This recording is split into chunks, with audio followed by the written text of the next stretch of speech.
Yes, indeedy. Yes. Hello and welcome to the 34th episode of A Drink and a Joint. Damn. This is the What up? show where, Getting there. 34. yeah, this is the show where Toby and I hang out. We smoke a little weed, drink a little bit, and have a discussion. Just chew the fat on some topics, some Always hot ideas. topics. Yeah, which is a great store, by the way, which is where I shop. I'm an emo kid, and for the people listening on the podcast app or on SoundCloud, All makeup. all makeup all the time. And no clothes, actually. No. Just makeup. Yeah, just all white pancake makeup, like you get for Halloween. Ooh. Yeah, what Well, are today we're drinking some Elysian Dayglow. Oh my God! Look at think this. we've had This this is before. crazy for you guys listening. There's a goddamn graffiti I'm gonna tiger show- shooting lasers no. out of its freaking eyes. Yeah. Right? That's and it is insane. very hoppy. Yeah. Very So strong. get prepared for that, I guess.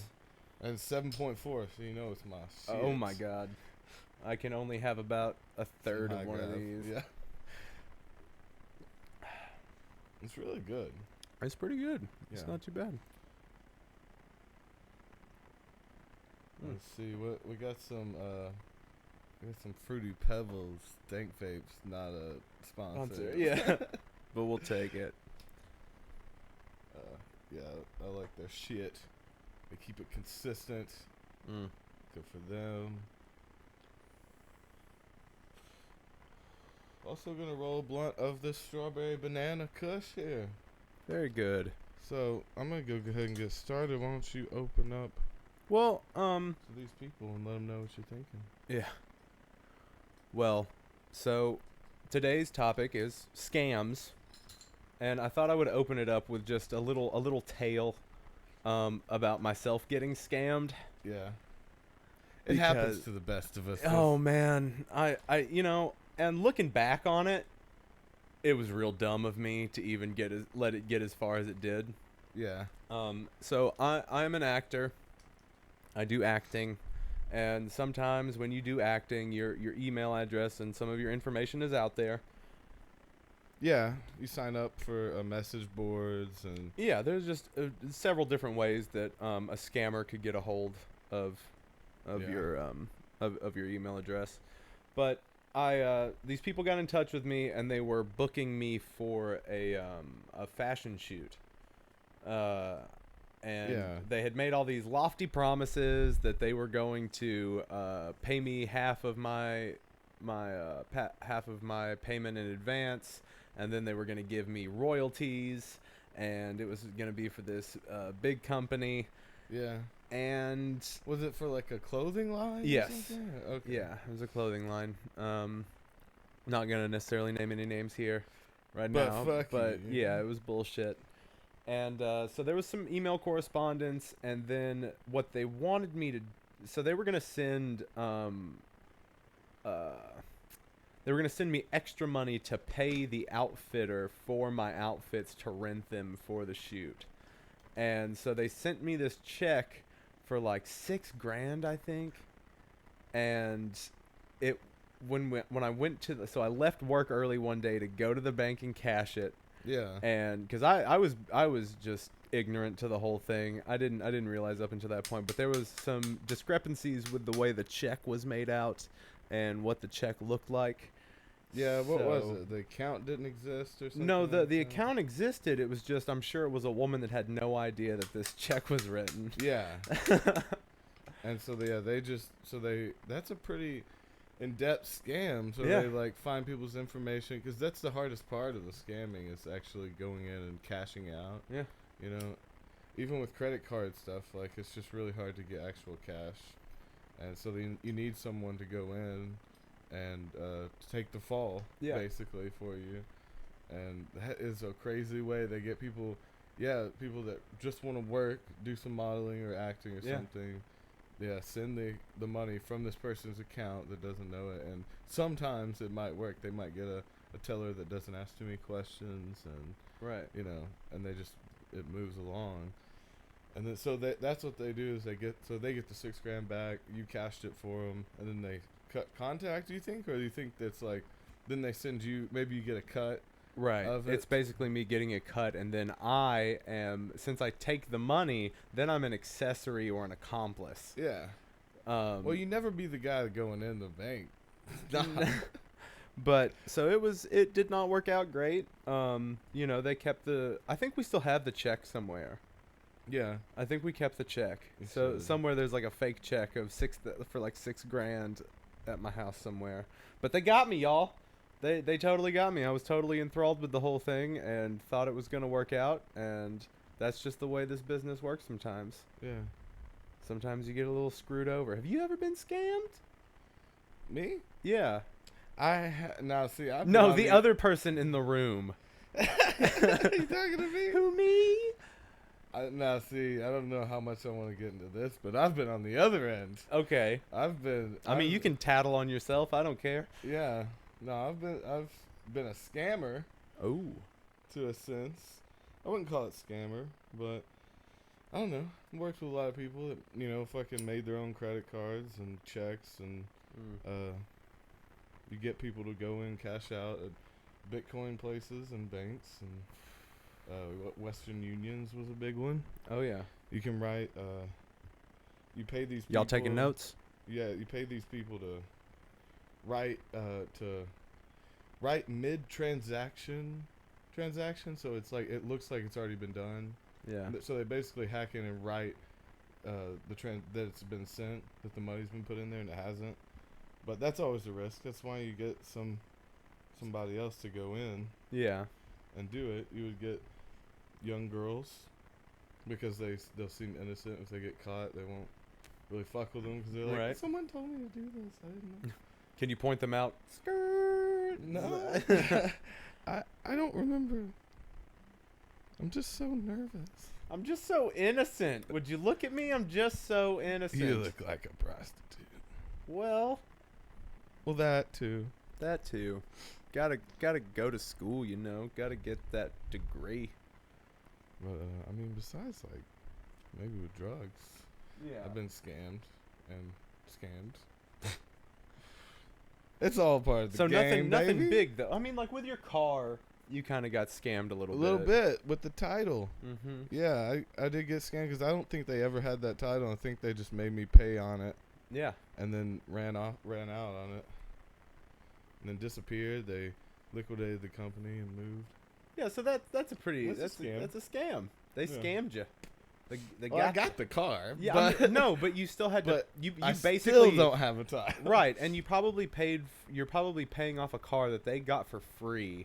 Well, they probably paid that car off 2 or 3 times Mm-hmm. because they were real quick to repo. That's where all their money comes from. They don't want you to be. That's why they do. Did no they ever credit take check. it from you? Mm-hmm. They did. Damn. I had it repoed once, at least once. Even here? Mm-hmm. They found me across the country. That's I'm not insane. fucking around. No, sirree, Bob, they were not. I actually want to put that little tracking device in the next car I have. Little like beep, they had, beep, yeah. beep. Just in case it gets stolen, you can go to the police and be like, I got it on I got it right Yeah. here. Like, Or if you like, this is kind of scary, but OnStar can shut your car off for you. yeah. That's a little scary though, because if the If government they need to ever shut your takes car over, down. Well, It'd if be yeah, cutting well, off a if bunch you of were running cars. from the police, even yeah, they could contact shut it OnStar. down. Yeah, and shut down into the car. Meow. Damn it! Damn you, OnStar! Yeah. Katie, you bitch. Yeah, why did I never cancel you? We had so many long conversations when I was waiting on the tow truck last time. I was so drunk. You were so nice. You're so nice. I'm thinking about running, Katie. No, don't run. I gotta go. I see blood. I'm gonna run. Katie, I I'm coming really to get you, wonder- Katie. I wonder the crazy. We gotta look up that one later. The craziest OnStar Yeah, that one would be a fun one to do. calls, because there's definitely some fucked up ones. Yeah, everybody keep an eye out for the craziest OnStar calls coming your Alright, way. I got this close to perfect little blunt. That does look very close to Yeah. perfect. So I we're will gonna not end give like you a this. full perfect because Well, no one's what is perfect. perfect, you know? Right. Yeah. But second of all, I just like to keep you in your place. All right. You know, in my head. Well, I beat myself up. I don't just think don't you have want to you worry getting about too me. big for your britches. See, but you're beating down But see, a man that's that beats but himself no, that's down. the thing though. Is like that's the different. That's those are, I guess the. I don't know, the archetypes of our dynamic is when one of us comes up with an idea, Toby's always the more realistic one. Toby's the first one to say, "No, we can't do that," and I'm always the first to be like, "Shoot for the stars." Yeah, dude, what was the one the other day that you got? Oh, Private PI, investigator. Yeah. he's like, for real, dude. I've been listening to these PI stories, and I think we could do it. I think we could I be don't private think it takes investigators. much. I think you could just start being a PI. Yeah. Well, tomorrow we'll put our names in the papers. I don't care how crazy it gets. I don't care if we're following murderers. Like, dude, I know it takes long, and I look it up. It's like a 4-year degree, and you can have background in criminal justice and like all this shit. Nah, you can just go. They're all ex-cops, I guess, mainly, But nah. or lawyers. But yeah, totally. I was like, maybe we could look into this. Toby was like, absolutely not. You Never in a fucking million idiot. years. I wasn't trying to be It was mean. like, all right, Toby, love all this negativity. Just Love trying it. to get us out of the hood. Yeah. Whatever. Time to make something of ourselves. Get up out of this hood. Oh, thank you. All right, well, let's start the show. Yeah, you want to get into it? Yeah. All right. Do you want to start or do you want me to Well, bitch, start? out. What do you You want to go ahead. do? Okay. what Well, you got. this is from unbelievable-facts.com from, September 11th, 2017. Oh, Never forget. never remember. What? So this is a listicle of 10 of the biggest scams ever in history. Because someone else wrote it, why would I write something? Yeah. Like we have. When I can we just do. give them credit Yeah. and just read their words. Good job, guys. Yeah, the podcasting. Someone else has done. This is podcasting. So the first one they have on here, in 1996, a Canadian mining company, BRE-X, BRE-X, announced a huge discovery of gold, and in the process went from a penny stock to $280 per share, with a total value of $4 billion. In reality, it was all a fraud, and the lead geologist was shaving off gold from his wedding band to add to drill core samples. Yeah. No, That I've heard is that one before. thug as Yeah. hell. Yeah, he bought all this land and he went under because he spent all his money Well, I on have- this land. Oh, you Yeah, got I the mean, story? I of do it? if you want me to read it. Yeah. All right. And it's back to you, so Toby can get a little stoned while I'm reading to him. During the late 1990s, geologist John Felderhoff believed that a property near the Busang River in Indonesia would produce gold after mining.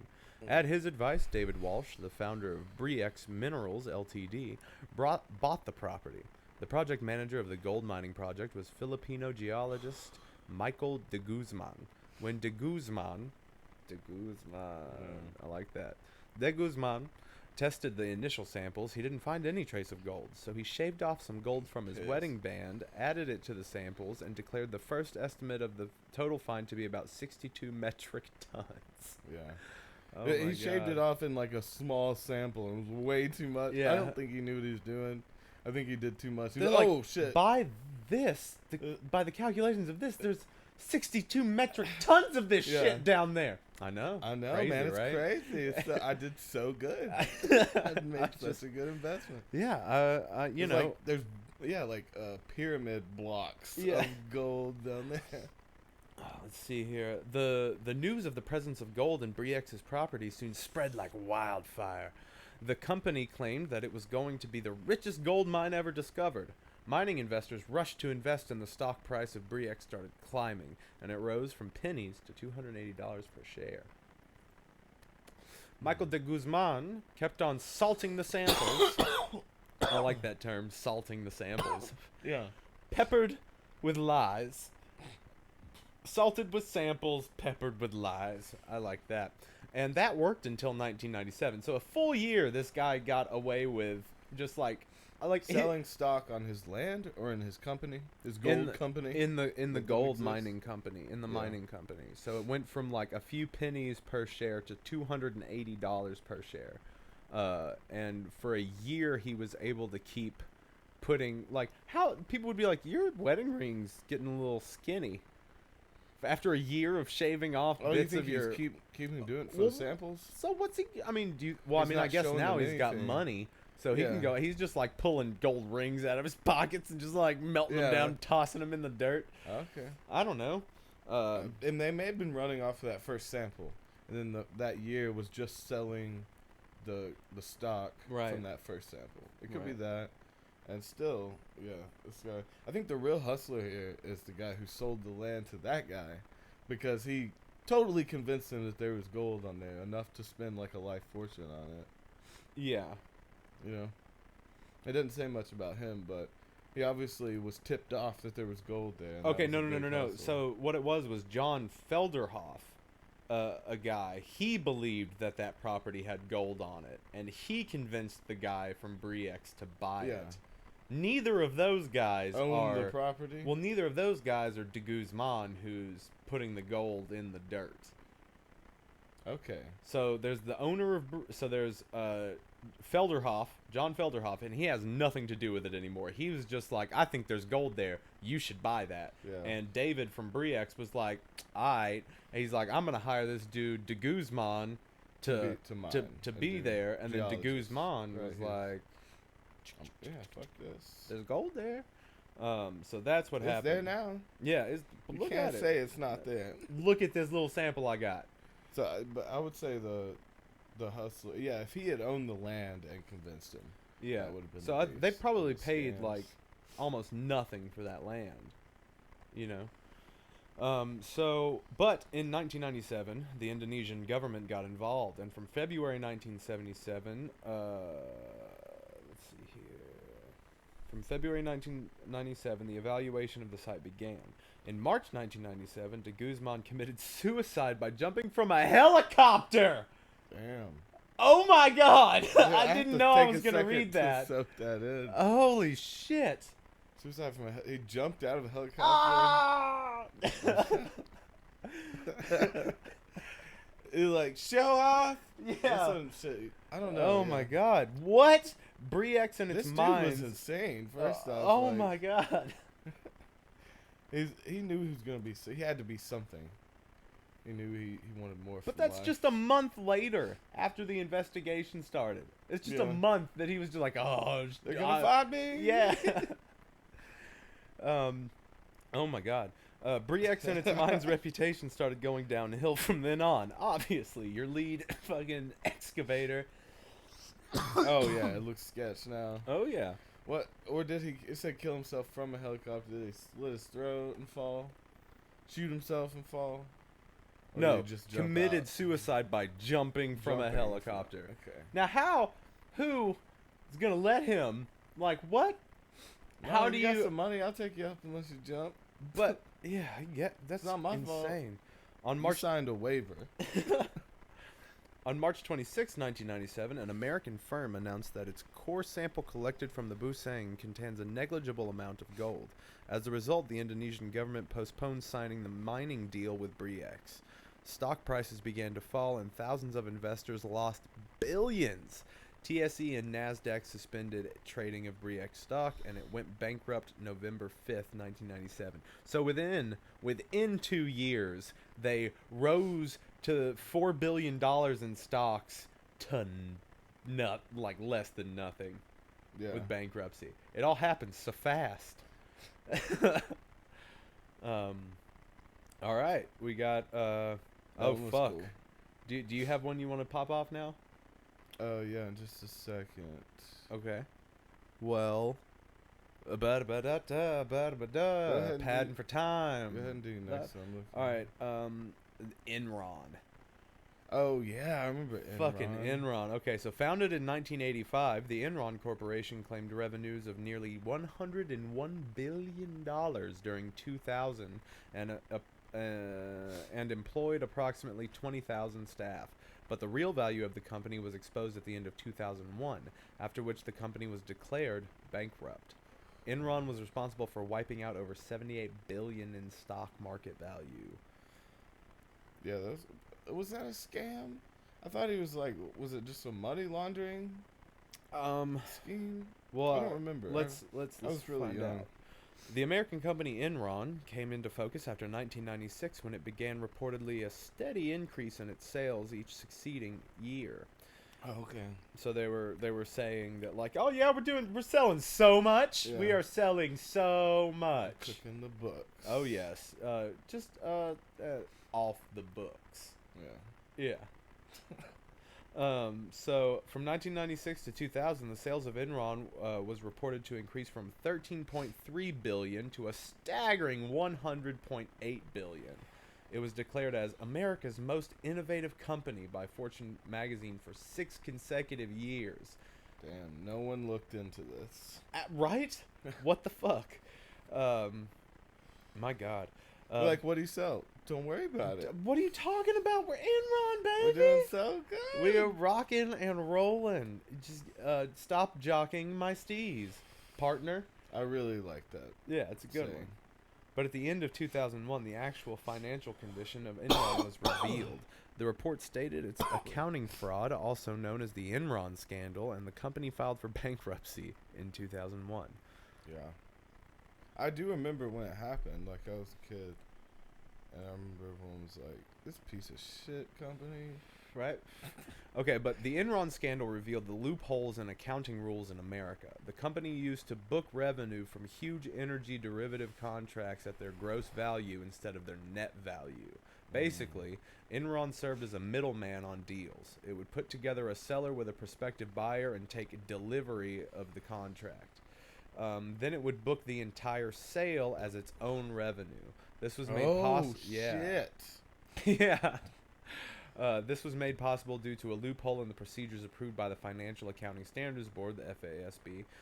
According to the board, each company had a free option as to how to account for the deals of energy contracts. So it's like we can interpret it any way we want. We were a part of it. We were part of it. That's ours. Yeah, I claim Where's that. the money? Yeah. Don't worry about it. What did I say about asking questions? I'm fucking Mr. Enron. I am Garfield Enron. Yeah. He sounds like Gary. Garfield. I mean, we can call him Gary, but he Gary? doesn't like It it could when be you call short, him yeah. Gary. Call him Felding. Field, if anything. Field and Ron. Call him lasagna fat fuck. Call me lasagna, fat fuck. Ugh. I'm gonna look up this thing I was looking You didn't up. have it looked up already? That's why I I got was. him right here, bro. All right, well, goddamn. All So, okay, here we go. Settle in. Here we go. In 5, 4, 3, Count it down. 2, 1. Welcome to Toby's segment. And here are 7 of the greatest scams ever. Okay. So this first one here. You ready for this first one here? I'm ready. It's about 51-year-old Maria Gabriela Perez, Oh, the owner of a Beverly name, Hills Maria? beauty salon.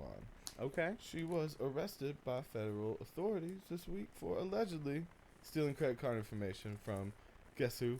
Jennifer Aniston. Guess What? who? Anne Hathaway. What? Guess who? Liv Tyler. What? And among others, Perez, it seemed, racked up $280,000. Wow. Fraudulent charges in a year. I like that's So she did hair for Jennifer Aniston and Right. shit. And kept and when she slid the credit card, Yeah. she had a little strip or something. yeah. Or kept the information, the numbers from it, Yeah, or Took a just picture yeah, of just it. took it over to the desk and wrote it down. and wrote it down. Yeah, ran it through something. Yeah, that was pretty ballin'. Damn. See, this one, several years ago, my son and I were the victims of a scam perpetrated by a bad guy who lived in Arizona. Oh, what a bad In dude. total, we lost around $15,000 in cash and collectibles far less than the hundreds of thousands of dollars lost by some other victims who were located across the globe. Needless to say, I was furious and more than a little embarrassed, and I wanted to get even. Of course, this guy didn't use any of his real information, but hey, I'm an investigative reporter. Did I mention that? Oh shit, that's actually written there. Somebody being sassy. No. But see, after some investigative work and finally tracked him down, ultimately I turned Phoenix authorities onto him. Actually, they were already looking for him, but I like to think I had a hand in putting him behind bars. Hell yeah. I showed them where they were. And yeah, you shouldn't have fucked with me, basically. Damn, this dude. I'm a fine. He came up out the woodwork. Yeah. You scam me? That's somebody who got so mad about the principle. Yeah. That is somebody who is like, I'm going to hunt you down, you motherfucker. I'm going to find you. No one fools me. Yeah, that's been throughout their lives. Obviously, if they're like, oh, I'm an investigative reporter, BT dub, so I found his sick ass. This guy I respect it. He's a hero. This man is an obsessive. He ain't gonna take me 15 grand. Tracked him down to Arizona. Probably he lives in beat his Michigan. I drove to Arizona. I stayed in a hotel. Yeah. And I kept a journal. And the Peruvian bartender said, one leg and an eye. Anytime that Toby and I really try to get into a story, we just end up going for Tom Waits. Yeah, it does end up there. Seedy barroom. It's just about being overly descriptive and random. Yeah. It's like the Sicilian woman unpacks her salami from yesterday. It's like, oh, it just seems gritty. The bright sun made its way through the darty alleyway. And the darty alleyway. Yarg, I'm a pirate now. Pirate Tom Waits. Hey, do you want to be a part of one of the America's fastest growing industries? What? Be your own boss. Are you just reading an ad? Thousands of dollars a month from home. They're not paying us. Why would you read someone's ad? Ads like this are everywhere. Oh my god. On telephone poles, in your newspaper, and email. On your favorite website. Oh, this is just a normal scam. Although the jobs are different, the message is the same. You can earn a great living working from home, even in your spare time. Some of them promise a refund if the job doesn't work out, which you know you ain't gonna get. Right. But where do I sign up? For real? Go to... I'm just kidding. I'm just kidding. There's no ad. The reality is that most of these jobs are scams. The con-men women advertising to get you to pay. Start to get certificates. They're useless. They might even charge your credit card without permission. One of the most well-known is stuffing envelopes. That one's a shitty job. So they send you like TPS reports and shit and envelopes, and you just gotta stuff them, stick them, lick them. Yeah, send them, and you have to pay like $100 to get in. Right. For the and packets. Then what do they pay you? And all you get for your money is a letter telling you to scam your friends and relatives the same way you were scammed. Basically, like, buy more packages from us, and have your friends do it, and think that they're gonna make money. I mean, you could give them a percentage. Of what? Of nothing. I mean, it's not coming from anywhere. But you made $100 off of them, you can throw them 10 back. Just for being a part of the scam. You know? Isn't that how it works? No. You're not just getting paid in satisfaction. So what? It's basically like you're being brought into the scam world. So they send you a box of fake TPS reports and shit. And just envelopes for $100. Okay. And so that makes them $100. Yeah. And then all they give you for payment is letting you know that, hey, this is a scam and you could do this too. Yeah, if you buy more. Why would they even say sell it buy to your more? It's friends. just like, because if you tell me that that's a scam and you turn me on to the scamming lifestyle, I am now going to try to scam you, scammer. How you gonna scam the scammer though? Well, you're just not going to deal with them anymore and take their scam. So Improve it. that's not how you scam a scammer. You don't just leave. Well, you track them down and murder their family. Yeah, I don't know what to tell you. That is scamming. That's a scammer. scam. Yeah, another one's the weight loss pills. Okay. So they sell sugar pills and all these bullshit vitamins. You know, it's a bunch of different weight loss ones, and the weight loss ones they'll just throw caffeine, or you Yeah. know, it's just a caffeine pill basically. You know, and sell it for $80-$100 a bottle when it costs like 20, and they kind of let you know the same way. They're like they're just speeding you up. So you feel like you got more energy, like Right. it promises. You're losing a little weight because caffeine will help you lose some weight over time, and they just get you to buy boxes and boxes and Right. sell it to your friends, and geek up all your friends. So you're basically, selling amphetamine. You're just a meth dealer. Oh, In that's a what's way. up, though. It's a good life decision. They call it man. shark teeth. Shark teeth. Oh, because the shard teeth. Shark They call me shard teeth. teeth. Shark teeth. Shark Alright. Tank. Shark Tank. Shark Like- Tank. The Shark Tank. Mm. That's good, bullshit. right? All right. Well, do you have more?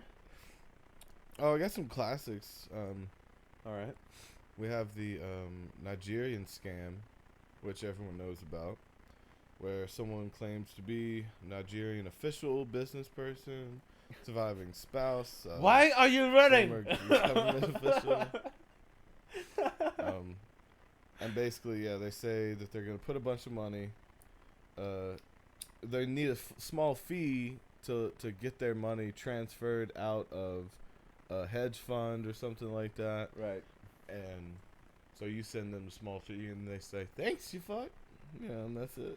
Yeah, and there are a ton of them. Like there's this comedian named James Veach, who's been on I think Conan a few times, and he's on YouTube a bit. But he fucks with scammers. That's cool. So when they email him, he just emails them back. He tries to annoy Oh, them as yeah. best as he can. Are you talking about that? Is it a comedian? Yeah, he's a I've British seen guy. that. Yeah, I know yeah. what you're talking about. So those are pretty good.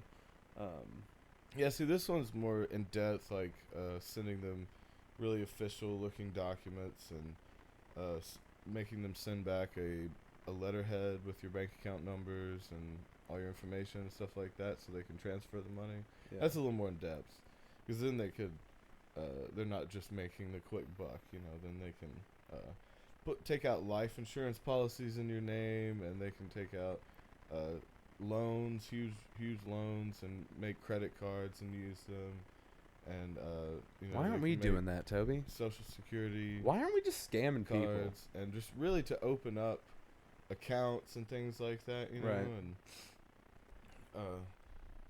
and the gamble, you could take gambles with if it's other people's lives, like if it will ruin their credit, they can Mhm. take a really high risk financial, just make Yeah. a really high risk decision. I'm gonna buy a house Leave with this it. person's identity. Yeah, something like that. I mean, it'd be more like I would assume like risk, like ordering RPGs, something Mm. like that. Like in the case that the not only you're not putting the actual delivery under their name, you're putting the purchase under their name. So if they lose the money, they're not tied to it, and it won't ruin their credit, won't fuck with their Right. own life. Okay. Why aren't we doing this? Is that what you're saying? Dude, I mean, there's no money in podcasting. It's Not the way all we do in it. scamming. These people Oh. are balling. I know. Let's see. What was this one? Salting the gold mine. Oldie but goodie in the olden That's- days. Isn't that? Oh, is that when people would? A few gold nuggets. Yeah, pretty much same kind of thing. Yeah. They would, hustle them with some nugs, some fake nugs. Throw some fake nugs out in the Always dirt. happen. You get somebody to buy the land for a The decent money amount of order. money. The money order one's a good one. That's the one I was talking about. Like, a Western Union or something like Right. that. Like they, it's much more comfortable to have someone walk in a Western Union than a bank. You know, it's just less. Oh, like yeah. that. And a lot of times they can be in like bodegas and shit like that. Oh, what about that? But I mean, we could, but and now the thing is, where you could feel okay about it would be like insured money from big companies. Right. You know, like Let's scam Walmart. Yeah. I don't know, like I guess, but yeah, if you could move around some money from Walmart accounts, I would not feel bad about that. No. Like, they fuck them, Right? I mean, whatever. You have to pay me to say not fuck you. Yeah. Well. But you know, the old lady taking her credit card and like emptying out her bank account, that'll be refunded typically. The banks have insured money. Yeah. But sometimes the full amount's not recovered. Sometimes it takes weeks to go through the investigation, and a lot of times we can't really help them out Right, because you've had your number stolen, right? Yeah, I've had that scam a lot where like my information, just take it, mainly withdrawals and stuff like that. Just taking a couple $100 out, something like that. Yeah. That's been not taking Fuck the number, that. but yeah. All right, you ready to hear one? But that didn't get replaced. Yeah. See, that's the bad side of it. Is the ones sometimes you can't prove it, and they just you have to go into. They were telling me I'd have to go get I make a police report and go get camera footage of these places that the people used the card to take the money out because it was in town. That's such bullshit. Like that. And it was just, I was gonna have to get like a lawyer. You're like, make I am not a cop. Yeah, I have to like quit my job and like go on a Batman spree. Yeah. Give me back my Do you money. know this man? You see this man? Toby runs up in a bank wearing a fake Batman mask, Yeah. like a kid's Batman mask. Do you know this man? I'm gonna need to see you. Like signaling the guy with the gun. Come here. I'm gonna need to see your CCTV footage. But yeah, so a lot of times like that, and I didn't get that back. So sometimes you get fucked. Yeah. But if you're out there, if you steal, I know no one's out there. If you steal insured money, so you ain't gonna fuck an individual over. There you go. A thieving tip from Toby. Yeah. Little thieving nugget from Toby. All right, Toby, are you ready to hear one in Scottish? Oh God. It's gonna be good. All right. In 1821, a Scotsman named Gregor McGregor. That one you planned that one. Well, I mean, he's a Scotsman, so yes, I've read ahead. Gregor McGregor. Gregor McGregor. That's so good, it has to be fake. Well, Gregor McGregor invented a fictional Central American republic called Poyas. Poyais. Pious. Poyas. Pious.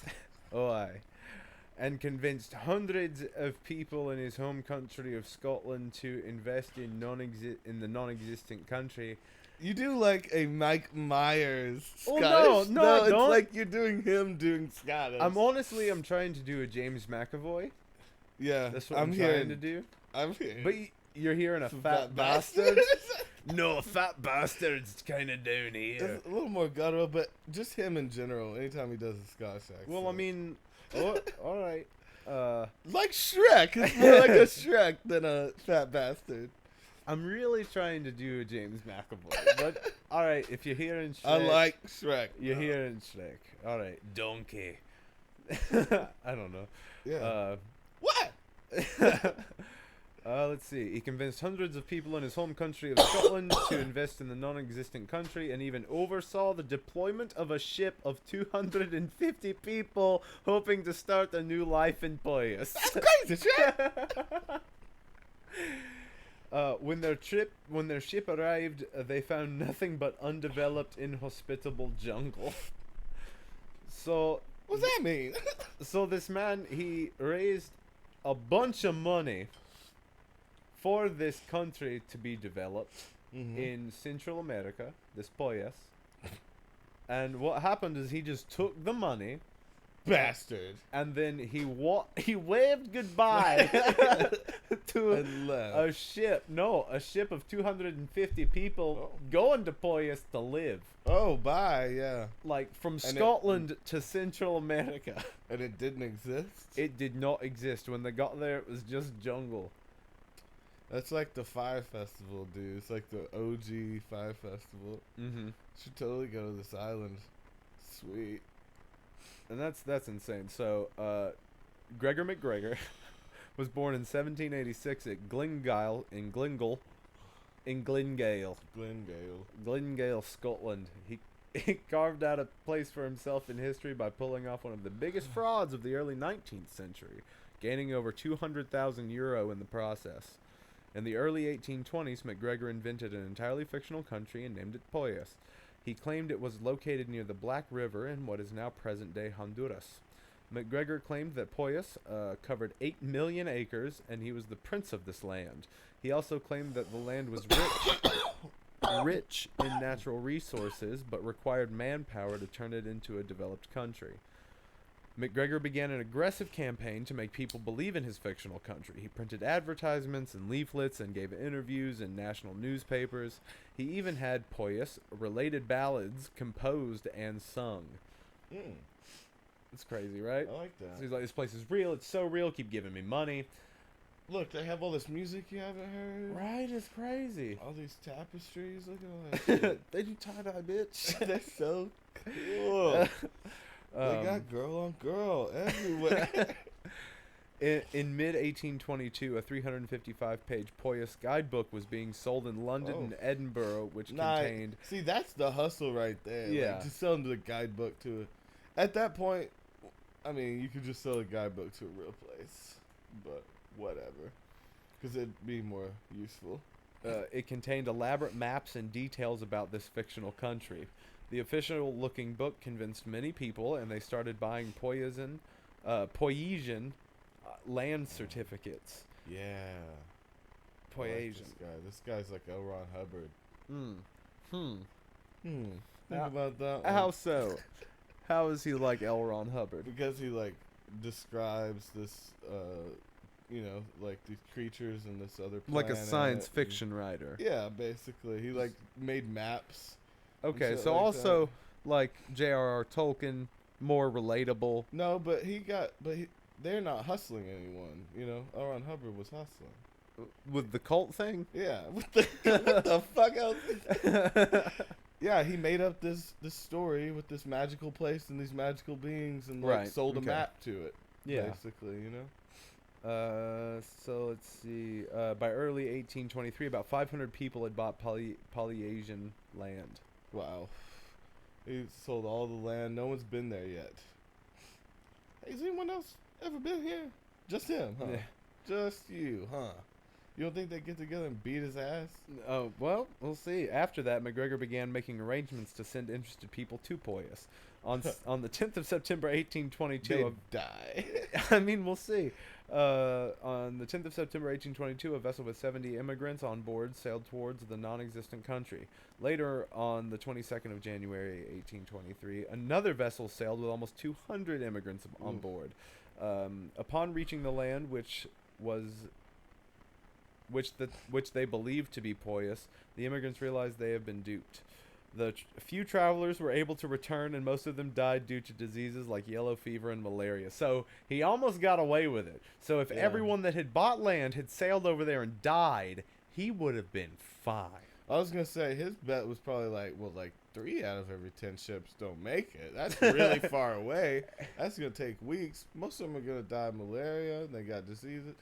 I only think like 5 people are going to come back. So, I mean, and if they come back and I can shoot them. Yeah, 1, 2, 3. Yeah, I got a 6 shooter. I got 6 bullets I got in an this extra. gun. So I'm good. I'm a brilliant mathematician. Genius, yes. That is, almost. Great. That is a good hustle. Yeah. I like it. He sold these masks. Maybe he was a crazy man. Well, just believed, in this magical land. Maybe he saw it. It one doesn't else seem can like see that. it. It seems like because he arranged. I want for to see the this ships. map because he's like, and here's the mermaid fountain, and he's like, wait, mermaids are real? You're like, totally, Absolutely. Yeah, these are the unicorn fields. This is where you can get your dick sucked 24/7. Empoyus. Yeah, blowjobs are mandatory Yeah. for everyone. Yeah. You gotta give and take. Oh my goodness. Well, would you like to know the story behind Charles Ponzi? Oh, is that where the Ponzi scheme comes from? You bet your ass, brother. All right. Yeah. Yeah, tell me about this dude. What'd he do? All right. I bet he's a liar and a cheat. Well, we'll see. In the early 1990s, the infamous Italian criminal Charles Ponzi scammed investors out of about $7 million by passing on new investors' money to existing investors and presenting it as a sustainable investment. I was You didn't understand that. Okay. So, what he did was he took new investors' money and Just then read it again. I was listening. in the early 1990s, the infamous Italian criminal Charles Ponzi scammed investors out of about $7 million by passing on new investors' money to existing investors and presented it as a sustainable investment. He's like, I'm just taking new money in and giving the new money to the old guys, and I'm taking new money in and giving money back to those But other what new are guys. you actually doing? All right. So, Don't worry about it. It's one of those things. Old Ponzi. hold on. I want to see that meant to say not the 1990s. It was the early 1900s. This person doesn't know how to. So it was the early 1900s. Okay. So in the summer of 1919, 1990. 100 years ago, Yeah. 100 years ago, Charles Ponzi was living in Boston. The idea for a scam began forming in his mind when he received a letter from a Spanish company. Spanish company. Yeah. The letter contained an international reply coupon, an IRC. This coupon could be redeemed by the recipient for postage to the sender's country. Ponzi realized that he can buy the coupon in one country and then exchange them for postage in another country with a higher value of postage. Soon, he set his plan into motion, but he required a large amount of capital to buy the IRCs with cheap European currencies. To raise the money, he went to his friends and promised them double returns in 90 days. Some people invested and they got the interest as promised. In January 1920, Ponzi opened his own company to promote his scheme. In the beginning, 18 people invested. They got the promised interest the next month. As word spread about this unbelievable scheme, investments started pouring in. So what he's done is he's started a business of his scam. Yeah. Like storefront. Come on into the Ponzi scam. Yeah. You give me money, I'll give you back a little bit more money. Yeah. No, he gave the money back. Yeah, It he worked. did. All right, but that I feel like that's gonna stop happening. Come into old Ponzi Scam Shack. Don't worry, I'm not scamming you. It's postage. It sounds like the Seinfeld, Kramer wanted to take all the recycling from Yeah. New York and take it to Michigan because it was Yeah. double the money. Right. Same kind of shit. Yeah. So by June 1920, the net total investments in Ponzi's scheme rose to $2.5 million This in dude was getting it. 1920. 1920. He's just taking postage and selling That's a lot. Taking Yeah. freaking receipts. People began mortgaging their homes and even invested their life savings in the scheme. But no one realized that Charles Ponzi was paying the earlier investors with the money invested by new investors. Ponzi's rapid rise drew suspicions, and his publicity agent found incriminating documents related to the scam. The agent wrote an Yeah, article. without new investors, Yeah, he'd have to go out of pocket, and that's not what he's trying to do. exactly. So, the agent wrote an article for the Boston Post, which brought Ponzi's scam to the public view. From then on, things went downhill for Charles Ponzi, and his investors I don't lost... like that you're not saying scheme. Yeah.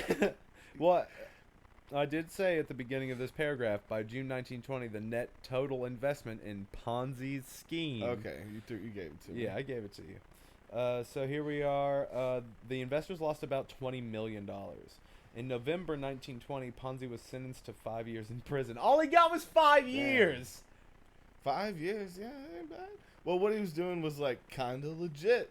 It was slightly legit. People It were was just giving him almost the above money. board. Yeah, Yeah. I mean, if he had been making a little bit more and going a little more out of pocket, he would just have a regular business. Mm-hmm. But that's what the scheme is. Yeah. You take 90% or more. That's the gig. Sounds nice, doesn't it? It's not the fucking world we live in. I think you get like 45% of your own shit. I don't think you even get like half.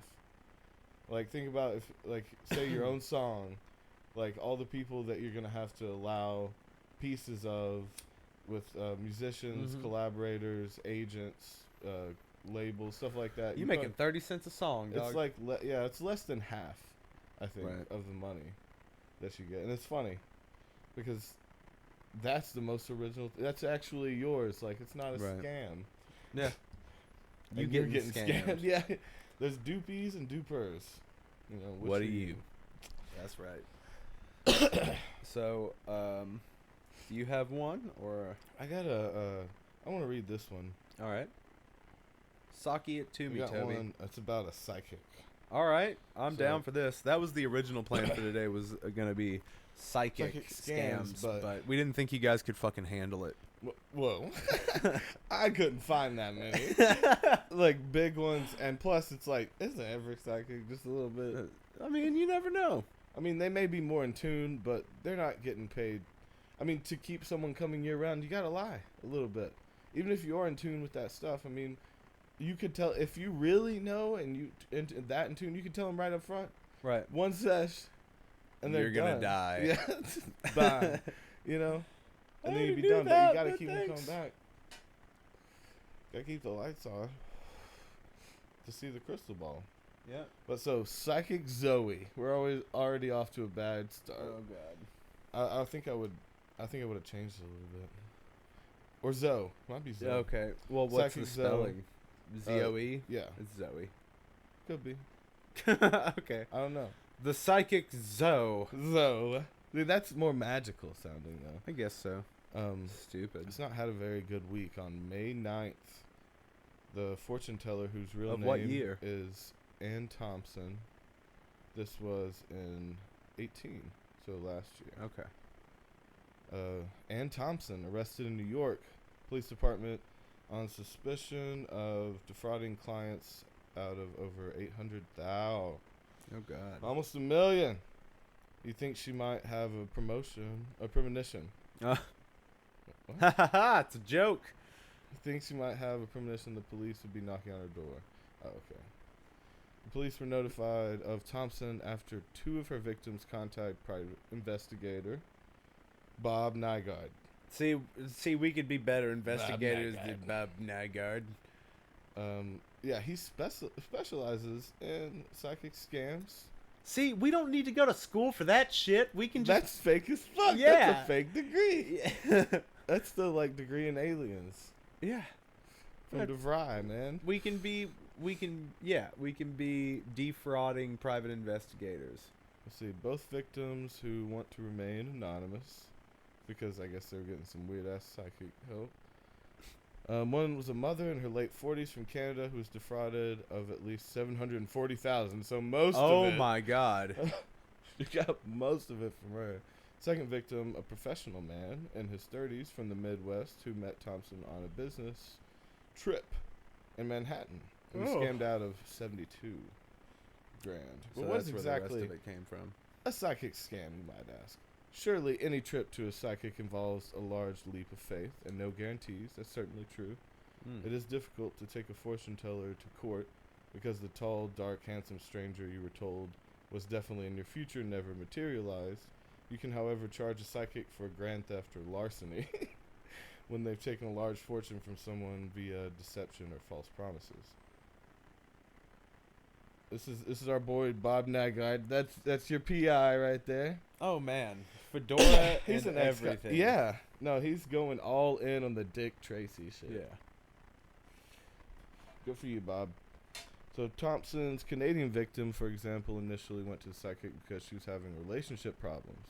Why not pay $5 for psychic Zoe to read your future? Thompson, sensing a broken heart and naive nature, quickly took advantage of the woman's distress and drained her life savings. She convinced the Canadian that she'd never find love unless she bought the psychic a 9.2 carat diamond ring. Now, how do you convince? That's just a master manipulator. Like you won't like the the universe says that the events that come from me getting this 9.2, make sure the carats right, for me getting this lead to you having a great life, finding your loves, and so You getting me this opens up this reality for you. I suppose so. She also convinced the victim to spend large sums of money on spells that would vanquish demons, as well as on building a golden pyramid that would protect her and her loved ones from dying. Needless to say, the golden pyramid was entirely fictitious. While Thompson is currently awaiting sentence, Nygaard has already helped put a number of fraudulent fortune tellers behind bars.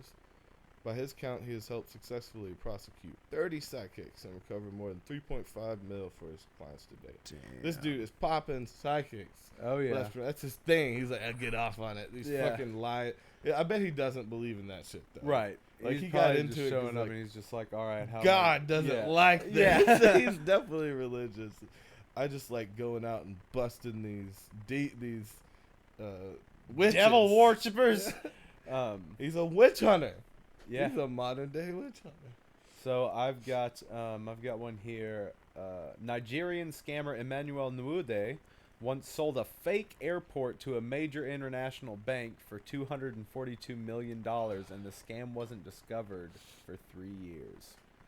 A So- fake airport? Yeah, so Emmanuel Nwude is a Nigerian fraud artist who was formerly the director of Union Bank of Nigeria. Nice. So no wonder he was good at scamming. He cheated his way up. Or no, he was just like the king of the cheaters, because that's what banks are. Banks are cheaters. Yeah. That was, I mean, yeah. I imagine they had just like those troll farms, like way back when. Right. Like back in the 90s, I bet Africa had those troll farms, like sending out all those emails about, about princes and shit. So let's see here. In 1995, he defrauded a Brazilian man, Nelson Sakaguchi, who was the director at the Brazil's Banco Noroeste. Noroeste. Yeah, I will hit that. Let's see here. Nwude began his scam by impersonating the then governor of the Central Bank of Nigeria, Paul Agwuma. Posing as the governor, he convinced Sakaguchi to invest in a new airport located in Nigeria's capital, Abuja. In exchange, he asked for a $10 million commission. The fraud remained undetected until 1997, when a Spanish bank decided to take over the Banco Noroeste, Brazil. When an official from the Spanish bank inquired about the large sum of Noroeste's money, which was sitting in the Cayman Islands unmonitored, it led to a criminal investigation. It was found that Sakaguchi had paid $242 million in between 1995 and 1998 to Emmanuel Nwude, who promised him an airport which never actually existed. That's another pretty solid one. The fake property is pretty good. I think the way to go would be, to actually have the property and then maybe lie about the conditions. Like maybe sell someone some swampland. That's probably a big hustle. Like in Louisiana, it's probably a common one. They're like beautiful forests, beautiful jungle-like forests, and it's like all swamp. You can't build on it because it's just water so many feet down. I think that's a decent one, because then you could lie your way out of it and be like, oh, I'm just an investor. I actually never went to the property. I bought it under those same conditions. Like I was just thinking it was reselling like it as that. it was sold to me. Yeah. Like I actually never went there. I am just learning of this. That's Well, who sold it to you? I forget. It was so long You ago. seem so eloquent. Nah, I don't remember. What else you got there? We got when Count Victor Lustig discovered that the famous Eiffel Tower was in need of repairs, he faked some government papers and sold the tower to scrap metal dealers twice, with a total of over $200,000 in Holy bribes shit. to throw the multi-million-dollar contract their way. So Victor Lustig began his conman career through a money printing machine. The machine would produce a counterfeit bill of $100. His client would buy the machine for a high price, believing that it would provide them with a huge profit in the future, but the machine would produce $100 bills only for the next 12 hours, after which its supply became exhausted, resulting in blank notes. So he like, I'll sell you this machine that makes $100 bills, but it only does it for 12 hours, and you run out of ink. Yeah. Go fuck yourself. Forever. You can't get in there. You can't get it in anymore. I welded it shut. Why did I do that? I don't know. You better print a lot in 12 hours. You better just keep feeding that. But What no, the- there's just I mean, it would print the same, same amount, amount. It's just as much ink. Well, why was can't in you there. replace the ink though? For real. I don't. Maybe he had rigged it up to where it would, when it Yeah, runs out of ink, self-destruct. yeah, fizzles and blows Yeah. up inside. Let's. It's got a bomb in it. By the time the person realized the scam, Lustig was long gone. Mm. Lustig's sale of the Eiffel Tower began in 1925 when he read about a repair and maintenance of the tower in a newspaper. He invented 6 scrap metal dealers and, posing as a government official, said that the Eiffel Tower would be taken down. Then he asked them to submit a bid and finally secure a deal with one of the dealers. For finalizing the deal, scrap dealer André Poisson offered a large bribe and secured the deal. After receiving the money, Lustig went away. The Eiffel Tower. I can have the Eiffel Tower. You saying to me that for this amount of money you will The Eiffel Tower. give that to me? Yeah. Give me the Eiffel Tower. I don't understand that. Was the contract to tear it down, scrap it, and then build a new one? No, it was to just tear it down. just to tear Keep it all the down. metal. You tear it I need- down yeah, and like, you take add the some metal lot of away, metal. and then you build another Statue of Liberty, and you take it over to America, and everybody loves it. Melt it down. Melt it down, turn it into a giant What they cock need to ring. do, what we need to do is assign a fake contract to fix the leaning tower, and like put up some support. Yeah, you put up these supports. and just like put a big beam right there. It will look great. Hey, yo, friends. Actually, you know Chesco. what? You know what you could do? You could put arms on it, and then have one of the arms out, holding it up a little bit. Right. You know, All that'd right. look totally normal. Let's see That'd be here. For finalizing the deal, scrap dealer André Poisson offered a large bribe. Got that part. Lustig went away, and Poisson was too embarrassed to lodge a police complaint. So he was just like, "Oh shit, that wasn't real shit. Oh, I can't tell anybody about. Oh shit, I That was bribed dumb. him. No, I can't do anything." A month later, Lustig returned back to Paris and repeated the same trick. His second victim went to the police, though, but he evaded arrest. You He try fleed. to accuse me? I get you away. Yeah.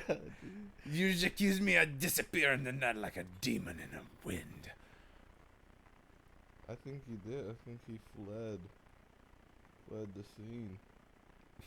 Got out clean. Yeah. It's a good man. Well, you're really just like Fuck reading a this menu shit, I'm to out. me. It's like, so which was the most viable option? Yeah. Least, low risk.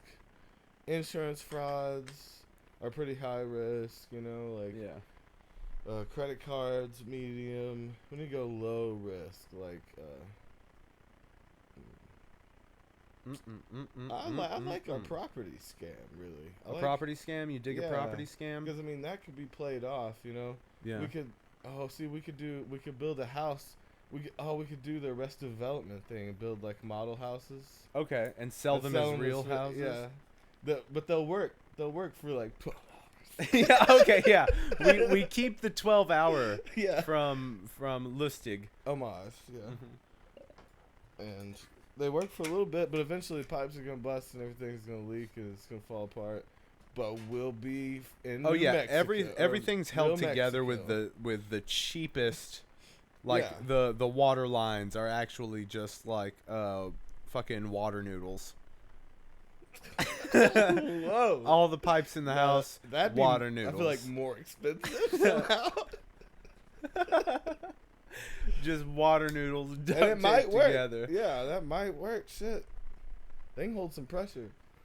You ever blow one out your friend? Yeah, maybe we invent a new way to have insulation and pipes all at the same time. I want to be in the water noodle business. What do I have to do? What the first thing you do is you get some styrofoam. Yeah, and some molds. No. Nah, let's just be styrofoam. Yeah, no, I don't like styrofoam. No, let's be wood guys.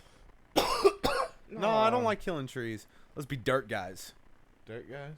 Or rock Oh, guys. I would love to sand be a dirt guys. guy, dude.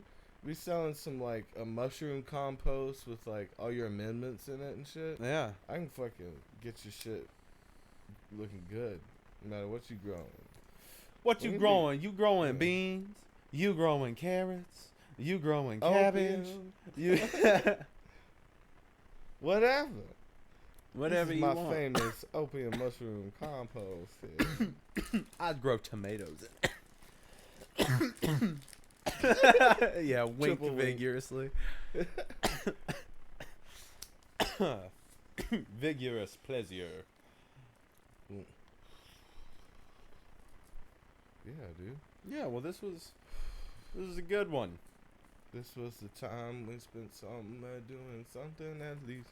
Yeah. Well, guys, let us know what scam was your favorite, and if you've ever been scammed, let us know that. Yeah. Leave it in a comment down below if you're on YouTube, and if you would like to tell us about a scam, you can send us an email at tobyanddavy@gmail.com. What do they do about that and, Toby? Write it out. They spell that shit. Yeah. It is not an ampersand, so it is just tobyanddavy@gmail.com. Yeah, I do. I think we could do a second one of these and go into some more con men shit. Yeah, definitely. So, There's I think we'll definitely a touch back. scams part 2 Yeah. that'll come down the pipeline at some point. Maybe in a year, maybe 3 years. Don't know. Maybe dead. Maybe did. Maybe did what? Maybe did, maybe didn't. But what maybe didn't he do? But we love you guys very much. Oh, and if you're on the iTunes or on the SoundCloud, you know, if you're on iTunes, give us that 5-star review. Give us a little review. Give us a little 5 stars so we can get up there and be seen by more people. If you're on the SoundCloud, leave a comment because I don't know how to look at if anybody's watching that. Yeah. So yeah, if you're on SoundCloud, let us know what's going on with you. We love you guys very much. We will definitely see you guys next week. Word. Love and harmony. Coming to you from San Diego.